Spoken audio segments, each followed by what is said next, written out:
Bien, mis amados, como ya dijo el pastor Edgardo, comenzamos esta serie que se llama Betania. Betania. ¿Por qué vamos a hablar de este lugar? Porque creo que siento en mi corazón que nosotros tenemos mucho que ver con Betania. Amén. Normalmente el Evangelio, nuestra vivencia la vivimos de todo lo que es Jesús para nosotros. Gozamos de su presencia, le adoramos, todo lo que Él significa para nosotros. Pero a veces es bueno hablar lo que nosotros somos para Él. ¿Cuántos dicen amén? Y de eso es lo que vamos a hablar hoy. ¿Qué somos nosotros para Él? De eso es que nos habla Betania. Para eso vamos a ubicarnos, mis amados,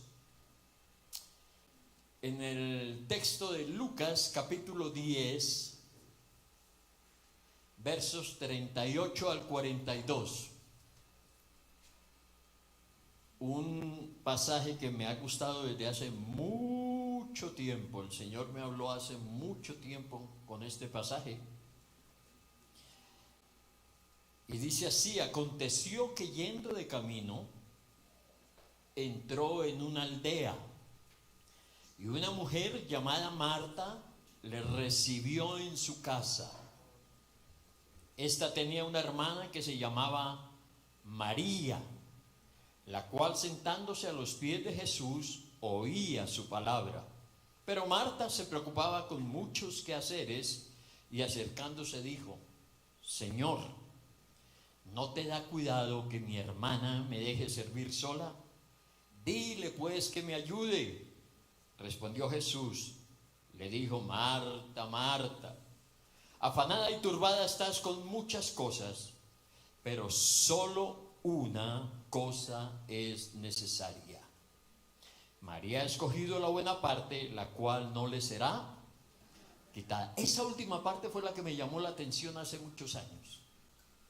Una sola cosa es necesaria. Cuando el Señor habla así, a mí me gusta, porque que lo diga Él, que una sola cosa es necesaria. Tiene que haber muchas cosas allí detrás, ¿no? Tiene que haber mucho. Y es un pasaje cortico, tan familiar, tan hermoso.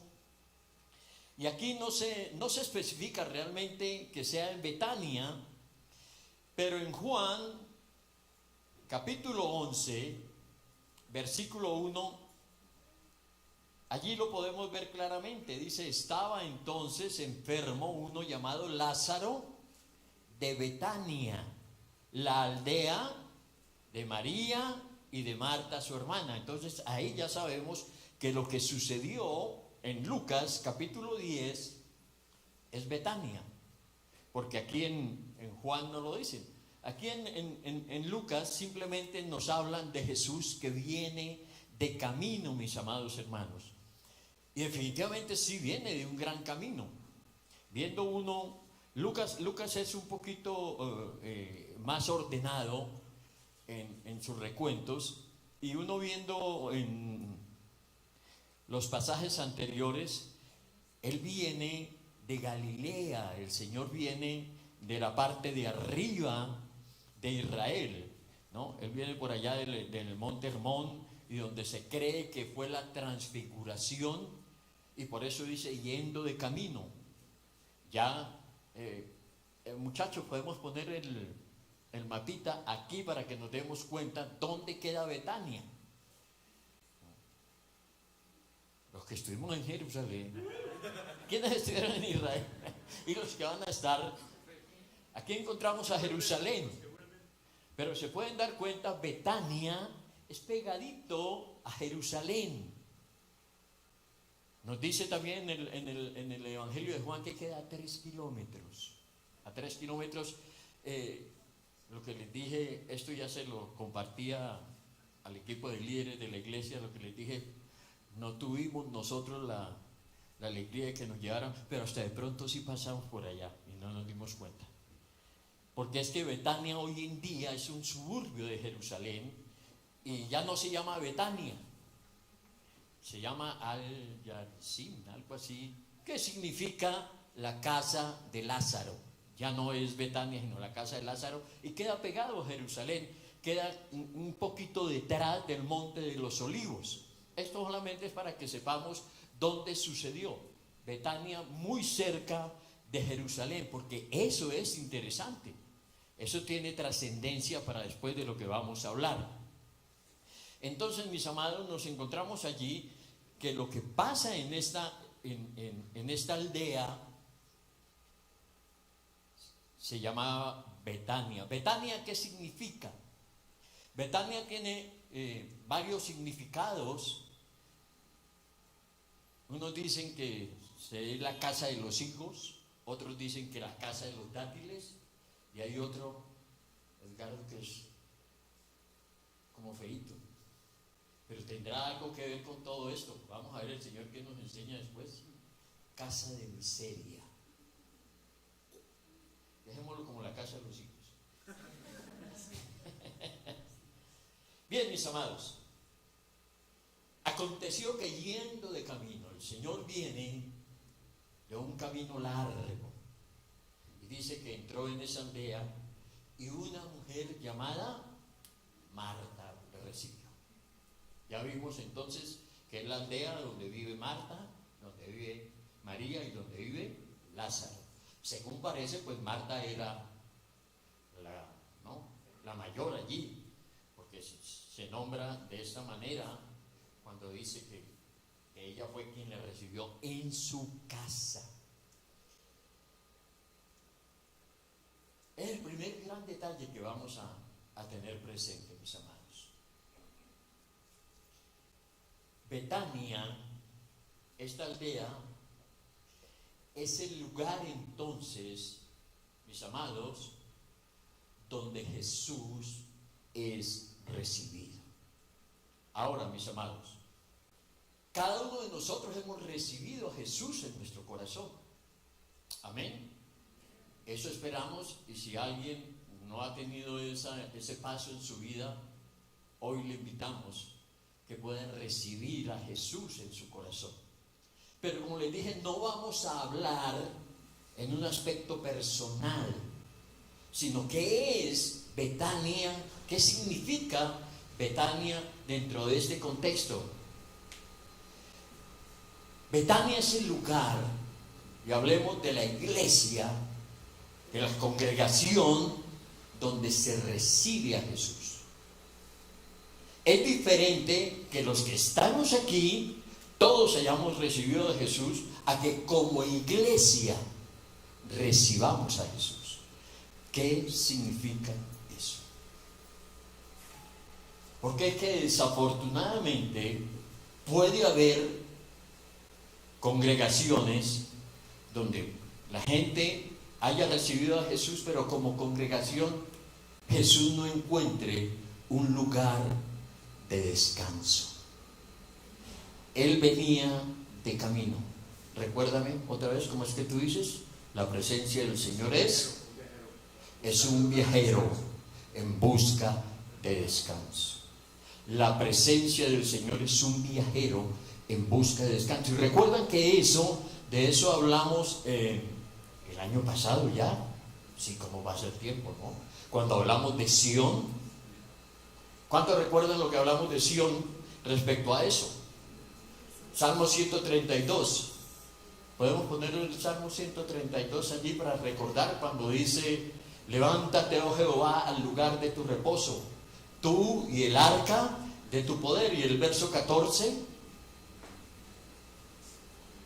yo no alcanzo a leer mucho, me toca deshacerme como desde acá. Este es para siempre el lugar de mi reposo. Aleluya, así es mejor. ¿A ustedes les estaba pasando lo mismo que a mí? Yo estaba como tratando de ver qué es lo que pasaba ahí. Pero miren lo que se habla de Sión, refiriéndonos a la presencia del Señor como ese viajero en busca de reposo. este es para siempre el lugar de mi reposo, aquí habitaré porque la he querido. De eso hablamos el año pasado, bastante tiempo. Pastor Edgardo estuvo hablando de esto. Sion. Ahora Betania nos habla también de eso. Esa aldeíta tiene un gran significado, porque es donde se le recibe a Jesús. Ahora, para poder, mis amados, tener un poquito más de darle importancia a ese recibir a Jesús, tenemos que tener presente lo que nos dice Juan capítulo 1, verso 11. Hablando de Jesús, Juan 1:11 nos dice lo siguiente, mis amados. Miren lo que dice: a lo suyo vino y los suyos no le recibieron. Allí hay dos cosas grandísimas: a lo suyo y los suyos. ¿Qué es lo suyo y qué es los suyos? A lo suyo y los suyos, pero miren lo que determina: ni lo suyo ni los suyos lo recibieron. Cuando se refiere a lo suyo, mis amados, cuando dice a lo suyo, es a esta creación. Todos debemos saber lo que dice la Escritura en Colosenses capítulo 1, verso 15, cuando el apóstol Pablo habla de Jesús, cuando dice: Él es la imagen del Dios invisible, el primogénito de toda creación. Y la gran verdad que llena mi corazón, hablando de Jesús, dice: porque en Él fueron creadas todas las cosas, las que hay en los cielos, las que hay en la tierra, visibles e invisibles, sean tronos, sean dominios, sean potestades. Todo fue creado por medio de Él y para Él. O sea, todo lo que existe, mis amados, fue creado en Jesús, por medio de Jesús y para Jesús. El libro de Hebreos nos dice una gran verdad también refiriéndose a lo mismo. Hebreos capítulo 1 nos dice exactamente lo mismo, mis amados, cuando dice: Dios, habiendo hablado muchas veces y de muchas maneras en otro tiempo a los padres por los profetas, en estos postreros días nos ha hablado por el Hijo, a quien constituyó heredero de todo y por quien asimismo hizo el universo. A eso se está refiriendo cuando habla de lo suyo. Lo suyo es lo que Él hizo. Él es heredero de todo. Y dice: vino a esta creación, vino a esta tierra y no fue recibido. Y cuando habla de los suyos, ya habla entonces de su pueblo. No solamente la creación misma, la tierra misma, lo que Él hizo, sino los que están dentro de lo que Él hizo.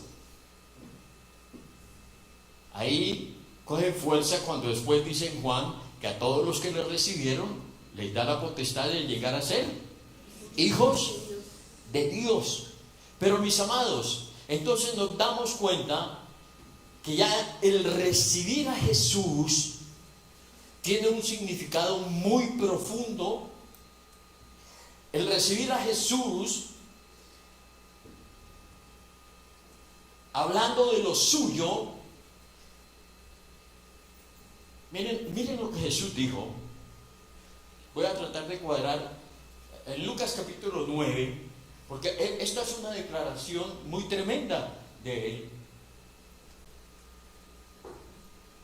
Esta declaración de Jesús: y le dijo Jesús: las zorras tienen guaridas y las aves de los cielos nidos, mas el Hijo del Hombre no tiene donde recostar su cabeza. La presencia de Dios es un viajero en busca de un lugar donde sea recibido y encuentre descanso. Eso es Betania. Él venía de viaje y allí fue donde fue recibido. Ese recibir es darle el honor, el significado real de quién es Él, reconocer su grandeza. Porque imagínense el heredero de todo, el creador de todo, mis amados hermanos, el dueño de todo, el que tiene el mayor derecho sobre todo lo que existe, el Señor del cielo y de la tierra, y que no tenga donde recostar su cabeza.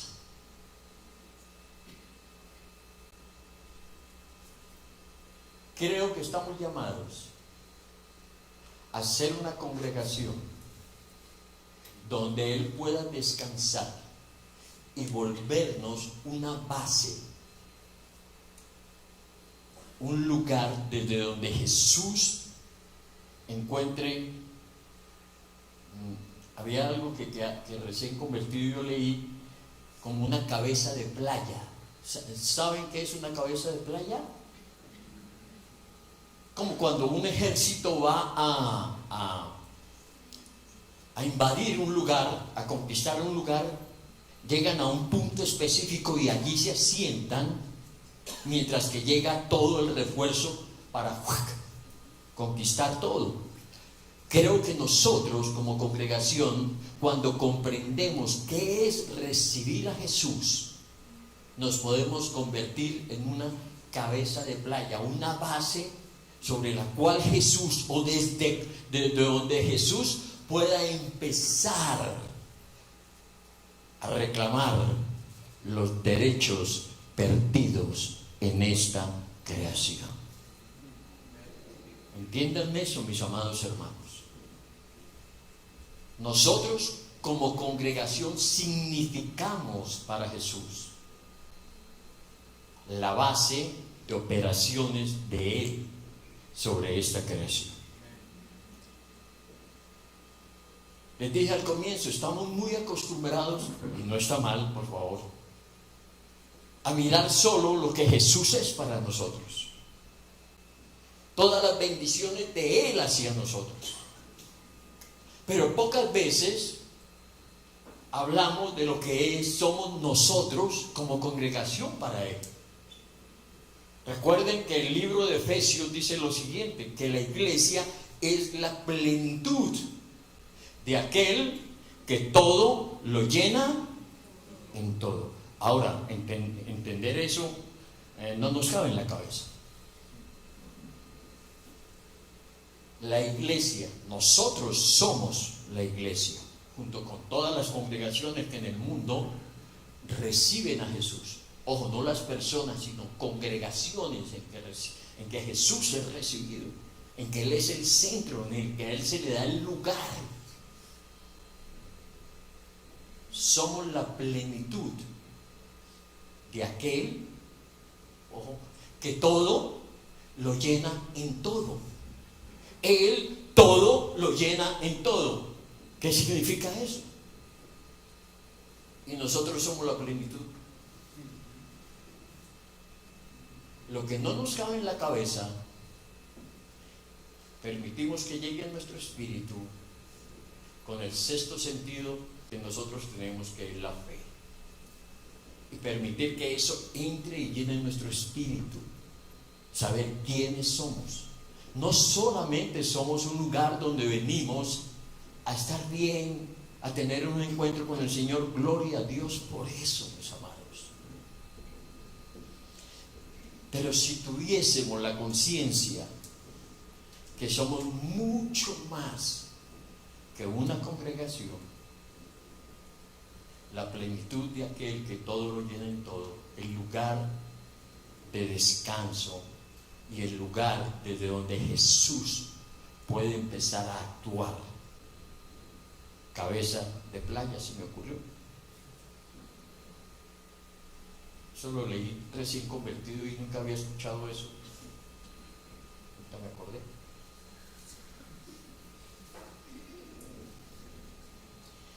Betania, ese lugar donde Jesús es recibido con gozo, donde encuentra su descanso. Es el lugar donde es reconocido en un mundo que lo rechaza.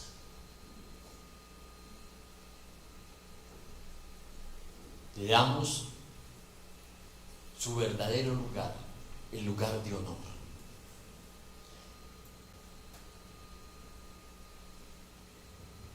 Y le pido al Padre que permanezcamos siempre en ese punto, cristocéntricos hasta la médula, comprendiendo quién es Él. Que como congregación le podamos dar lugar para que Él haya en nosotros descanso, reconocimiento. Y saben, mis amados, que todo lo que nosotros anhelamos para nosotros, que es un gran mover de Dios, un gran avivamiento, comienza de esa manera. Como cuando congregación, no personal por persona, sino como congregación, Jesús es recibido y se le da el lugar que se dio aquí en Betania.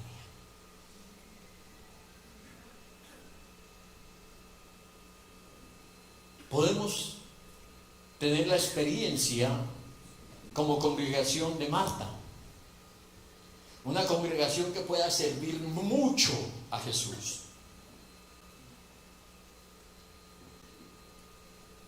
Pero creo que un verdadero avivamiento no comienza con la actitud de Marta. Un verdadero avivamiento comienza con la actitud de María. Y eso es lo que le da importancia a Betania. Yo creo que ese escrito, ese pasaje allí en Lucas 10, está registrado por el Espíritu Santo por lo que hizo María. Eso es lo que se resalta allí. ¿Por qué digo esto? Porque Jesús lo resaltó. Solo una cosa es necesaria. ¿Qué es lo necesario, mis amados? Que Él sea recibido. Y entramos entonces a nuestro segundo punto, mis amados. ¿Sí? En los minutos que quedan. ¿Pueden pasar? Que es el lugar donde Jesús fue escuchado. Esa es el verdadero recibir a Jesús. Eso después va a implicar muchas cosas. Marta lo recibió, pero María lo escuchó. No basta con ser recibido si cuando se le recibe, no se le recibe de la manera como Él quiere encontrar la satisfacción de su corazón. La satisfacción de su corazón no estaba en lo que Marta le pudo haber dado, y no es que lo que Marta estuviera haciendo estaba mal, sino que había algo más importante de lo que Marta estaba haciendo. Después hablaremos de la actitud de Marta. Pero lo que tenemos que ver es la declaración de Jesús que le da la importancia a Betania. Y por eso creo que Betania empieza a tomar una dimensión en la palabra del Señor y en lo que es Jesús, en su vivencia, por lo que María hizo. Eso es lo que le da importancia y a todo lo que vamos a hablar. ¿Qué tanto escuchamos a los pies de Jesús? El Señor nos quiere en los lugares bajos, a los pies. humildad, sujeción, reconocimiento, obediencia, todo eso incluye a los pies.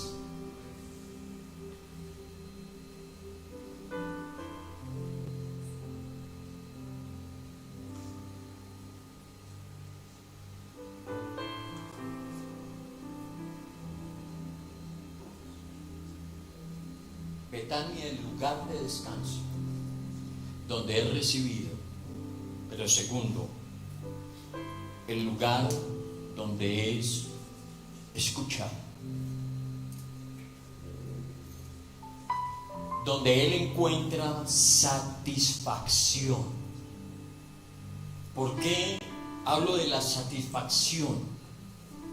Porque él, cuando le dijo solo una cosa es necesaria, estaba recalcando que lo que realmente le satisfacía a él no eran los platos de Marta,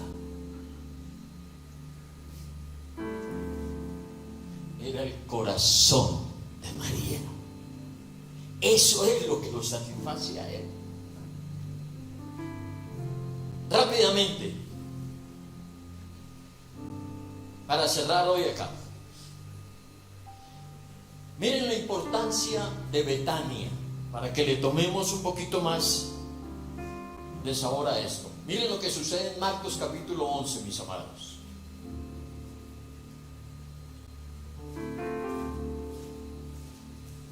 En Marcos 11,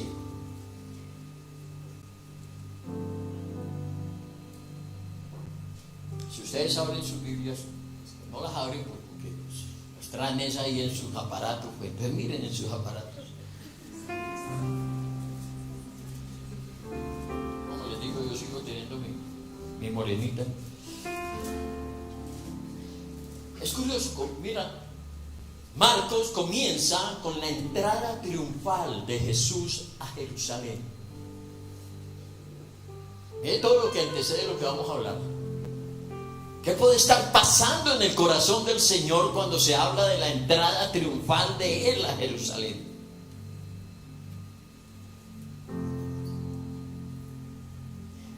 En el verso 11 del capítulo 11 de Marcos dice: y entró Jesús en Jerusalén, después de que se ha narrado de que le dice a sus discípulos: mire, vayan allá a la aldea del frente, que si es la aldea del frente, y comienza. No, aquí está, es algo curioso. Cuando se acercaban a Jerusalén junto a Betfagé y a Betania, frente al monte de los Olivos, no sé si la aldea del frente era o Betania o la otra, pero de ahí fue donde sacaron el burrito para entrar a Jerusalén. Y entró Jesús en Jerusalén, verso 11, y en el templo. Entrada triunfal de Jesús a Jerusalén. Entró a Jerusalén y entró en el templo, lo que significaba el templo. Y habiendo mirado alrededor todas las cosas, como ya anochecía, se fue ¿a dónde? A Betania, a su lugar de descanso. Interesante, porque no se queda en Jerusalén si es la entrada triunfal de Jesús a Jerusalén. ¿Se dan cuenta de la importancia de Betania? Después sigue la narración y dice en el verso 12: al día siguiente, cuando salieron de ¿qué? Betania.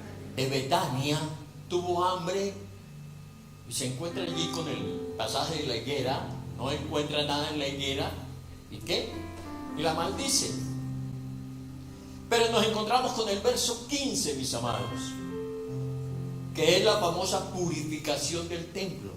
Entonces allí en Marcos 11 nos encontramos con la entrada triunfal, lo que había en el corazón de Jesús, entrando a Jerusalén. Mas el barco entra a Jerusalén, mira todo, entra a Jerusalén, entra al templo, mira todo. ¿Qué fue lo que vio? Y se regresa a Betania.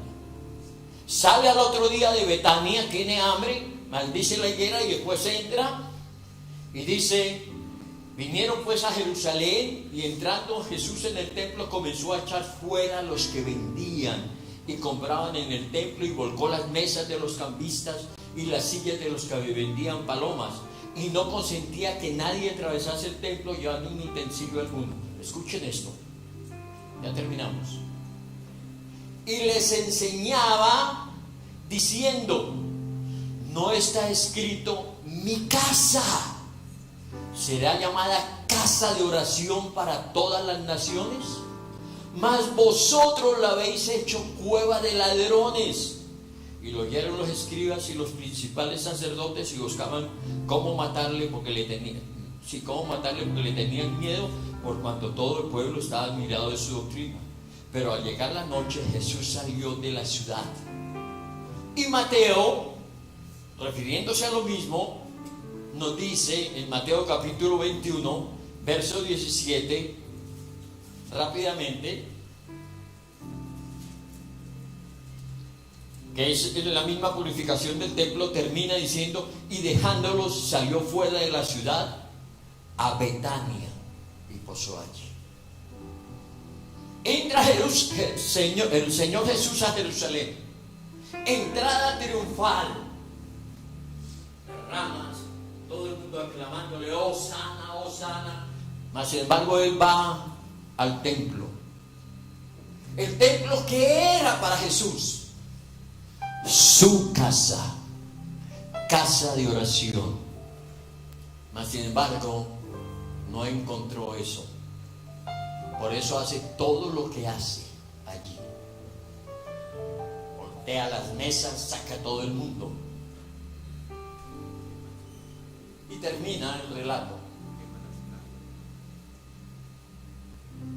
que como en su casa no encontró lugar, se fue para su casa en Betania, el lugar donde siempre encontraría a alguien que lo estaría escuchando y dándole el reconocimiento y el honor que se supone que tenía en Jerusalén, pero que no lo encontró, mis amados. Por eso Betania es el lugar del reconocimiento del Señor Jesús. La higuera, maldecida por Jesús, donde no encontró fruto, es tipo de Jerusalén y del templo. Y se fue a la casa de los hijos, Betania, posó allí para encontrar el descanso, encontrar el lugar, su lugar, donde es escuchado, donde se le da el lugar de honor. ¿Cuántos quieren que seamos Betanias?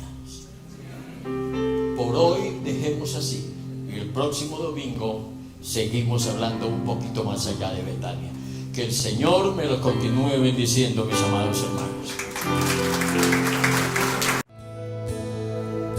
Las letras de tu nombre son gotas de bálsamo que tú has derramado en mi dolor. Penetra mi herida y la cicatriza